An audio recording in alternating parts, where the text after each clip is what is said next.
umva ukuntu byagenze ubwo njyewe naza gutura mu Rwanda yego namusabye yuko aza hanyuma akamfasha mu buzima bwa minsi yose kugira ngo nagiye mu ivugabutumwa yari amaze kuba ari mukuru ajya ateka cyangwa korope n'inzu njyewe ntahe nsanga ibiryo bihari kubera ko nshobora gutaha navuye mu ivugabutumwa nananiwe arangije ambwira amagambo akomeye cyane y'agasuzuguro arambwira ko ataza umwana wawe umwana wanjye yego ndamubwira ngo urabyanze ndabyanze musomera ijambo rivuga ngo wubahe so na nyoko kugira ngo uramire mu gihugu none iyo utamwubashe erega abanza mu byumba nta nubwo ari njyewe ni ukuri kw'ijambo ry'Imana riravuga ngo nusuzugura ababyeyi ntabwo uzaramira mu gihugu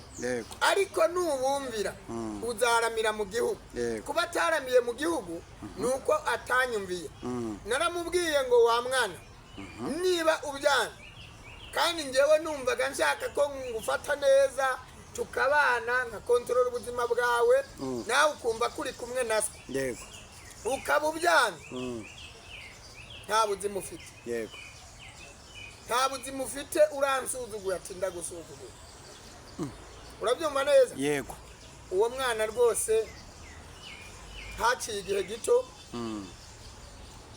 arapfa nta nubwo namushinguye reka ntabwo namushinguye rwose wamutaye ku gasozi none ko ntariyo namusabye kwaza ariko yarashinguwe iye gushingurwa yarashinguwe njyewe ni njyewe ntamushinguye kuko ntari impa yari afite imyaka ingahe numva yarapfuye afite nk'imyaka 18 kuko uyu ni mukuru uyu nguyu afite 22 uyu nguyu afite n'umwana ubushize mwatubwiye yuko afite umwana w'imyaka 3 turaza kuza kukigarukaho mu kanya turi kugana ku musozo urumva umwana utaramuhemukiye wari kumwigisha oya ntabwo namuhemukiye ahubwo yari yihemukiye ahubwo abadukurikiye nk'abana bato bagifite ababyeyi bakabaye bakuramo isomo bakavuga ngo twubahe ababyeyi kuko nagiye nsobanura yuko imivumo yemewe mu isi ni 3 ni umuvumo w'ababyeyi n'umuvumo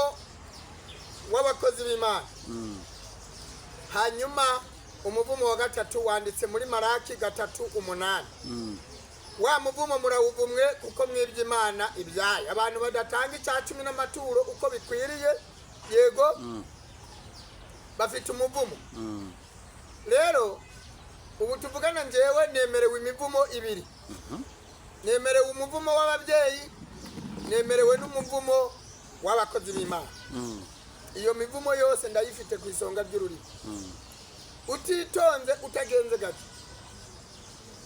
ntabwo ari uwo wenyine hariho abantu benshi kuko Imana yari yarambwiye ngo nta muntu uzaguhagarara imbere iminsi yo kubaho kwawe umuntu wese uzaguhagarara imbere uzamwatureho kubaho cyangwa gupfa narabiherewe uburenganzira ariko kuko nabikoresha no mu buryo budakwiriye urumva kuko nari narabihawe wansitaraho gatoya nkakwaturaho gupfa kandi ugapfa hari hamaze gupfa abantu benshi Imana irambwira ngo ugeza rekeraho urumva Imana ikinga ntihagire ubukingura Imana ikingura ntihagire ubukinga iyo ishatira kinga iyo ishatira kinga nakumenyesha ko numara gutabaruka ku ntebe y'urubanza uzabazwamo n'abo bantu bagiye uvuma bagapfa ubisomye muri n'uwo mwana wawe menyandiko n'uwo mwana wawe uzamuriha byanditse muri byanditse muri erega birazwi yuko nazariha benshi ni ukuri uzabarika nazariha benshi ibyo bivuze ufite nyene levo uriho mu rwego rw'uburyo bw'umwuka hari aho utaragera birumvikana sinakurakarira oya iravuga ngo umurimbuzi namuremeye kurimbura ninishurabo niba rero Imana yarakuretse aho ngaho rero banza wumve ninishurabo Eliya azahita yishura abagabo 850 hari ikintu utari wamenya wowe yiciye ku ruzi Kitironi banza wumve ikintu utaramenya ikinyejana cyaba Eliya ikinyejana cya buhungabere biratandukanye. Kabiri, Bibiliya iravuga ngo utagira imbabazi nawe ntazazigirirwa. Gatatu, kuri uwo munsi mubi inkota wicishije niyo nawe uzicishwa. Kane, ibyakorewe mu mabanga byose Bibiliya iravuga ngo ibyo byose urabikora ntakwihorera, ariko umunsi umwe, banza wumve, umunsi umwe nzaguhana mbikurikiranye nkwereke ntari kumwe. Ni ukuvuga iki rero? Kuba Imana yarakubwiye ngo gezaho ni uko wari uri gukora icyaha, nicyo bisobanura. Wari uri gukora ibintu idashaka, kuko yuze kuba uri gukora igishaka. Ko yambwiye ngo gezaho nakomeza. Banza wumve nyine, banza wumve ikindi kintu, ariko ujya kubitangira ntiyari yakubwiye ngo genda ujye ubikora gutya. Niyo yari yabimbwiye. Ikindi rero yarampaye urugero n'ibimenyetso. Ikindi buretse gato, Abeli, Imana si umuntu uri kwitiranya.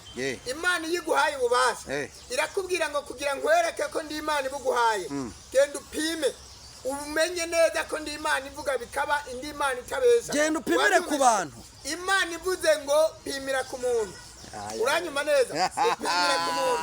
Ivuze ngo pimira ku giti, upimira ku giti. Umve nkubwiye, iyo yica reka nguhe ikiraka, twicire Satani. Twicire Satani. Ntabwo namutumweho, ntabwo Satani amahoro aboneke rwose. Satani urubanza rwe rwarangiye gucira, hari igihe runaka ategereje, ntacyo umwana w'umuntu yabihindura. Sasa ngewe ntabwo mbizi, ariko ubushize twakoze ikiganiro ndakubwira ngo nyamara narasomye nsanga Imana ikoresha igikenya hanyuma ikagikenyura. Kubera iki?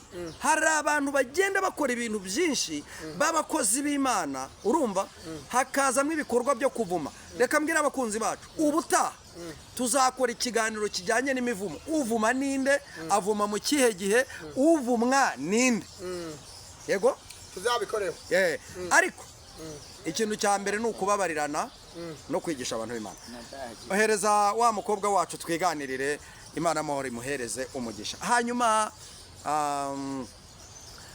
ubushize ikiganiro cyawe cyatamutse ku Imana irahari, uri kumwe n'abavandimwe bawe, ntabwo bakubonaga neza, ariko baraza kuba bakubona neza cyane cyane kubera kamera yari iri hejuru, babonaga muri bato cyane, ariko ubu ngubu uyu munsi biraza kumera neza cyane. Wari ufite ikibazo wari ufite cyo gukora cyarakemutse.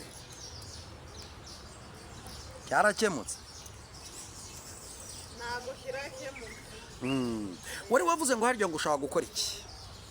Ashaka igishoro, acuruza. Yego, yegereza mikoro, yegereza. Yego. Nkabona uburyo mbeshaho umwana wanjye n'abarumuna bawe. Birumvikana yuko iyo umuntu amaze kubyara kandi afite barumuna be bavukana abahagaze mu nshingano za mama we utakiriho. Reka nibusaba abakunzi b'Imana irahari TV ko mwagize ibyago mama wanyu akitaba Imana kandi mukiri batoya, uyu munsi muri hano mu buhungiro.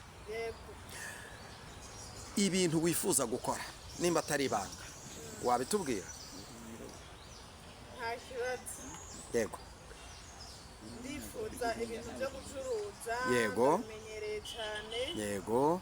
Kuko n'igihe kitari kirekire cyane nzi no mu Rwanda nahora ncuruzaga.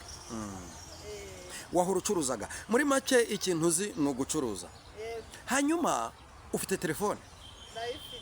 Ndifuza yuko utambutsa nimero yawe ya telefone kugira ngo abantu bakurikira Imana irahari TV. Ni abantu bashyika ku bihumbi 23,400-500. Ni abantu benshi, harimo abantu bafite umutima mwiza. Reka ngusabe kugira ngo utambutse nimero ya telefone kugira ngo umuntu wakwifuza kugira icyo agufasha.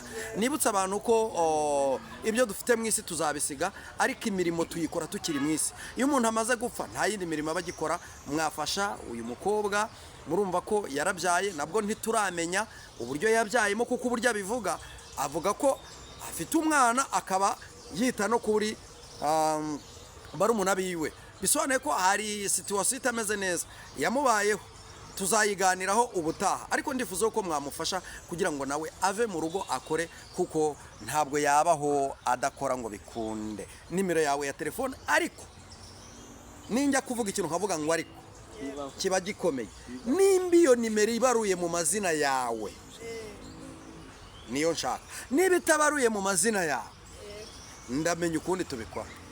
ntabwo ibaruye ku mazina yanjye, Ibaruye ku yandi. ni papa.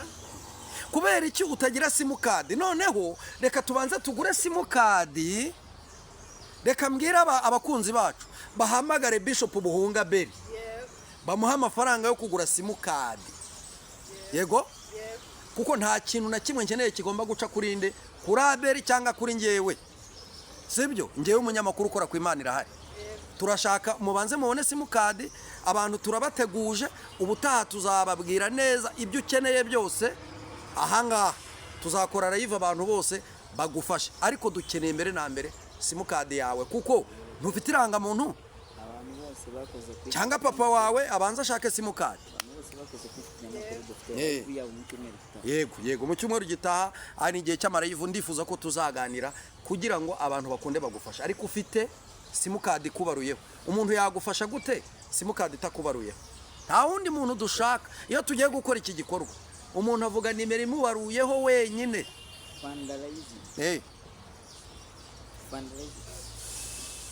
Reka icyo nyimusubirize. Yego. Wera hari ibyo atarabasha kumenya.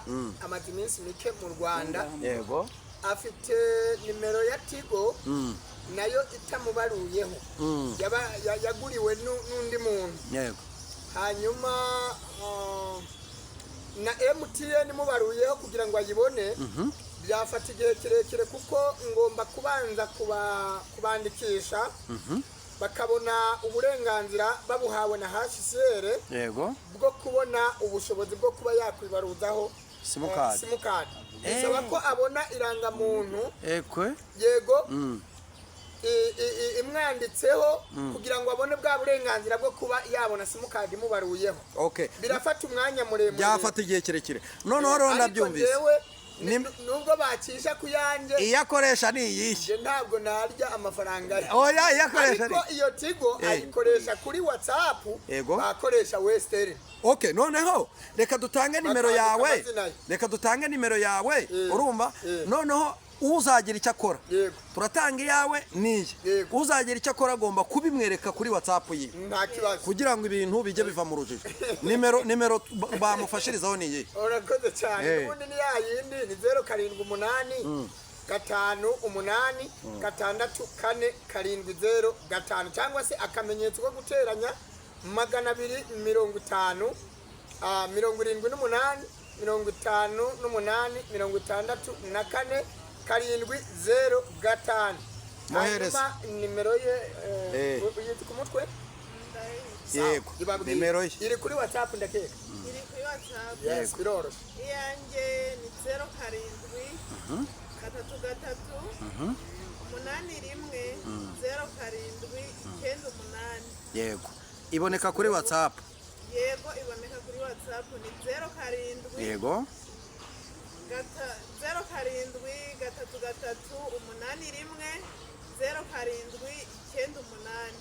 Reka tubashimire bakunzi bacu mudahwema kubana natwe, tubifurize kugubwa neza. Imana amahoro ibahereze umugisha. Turizera neza tudashidikanya ko ibikorwa byose muzabidufashamo bikagenda neza cyane. Shalom.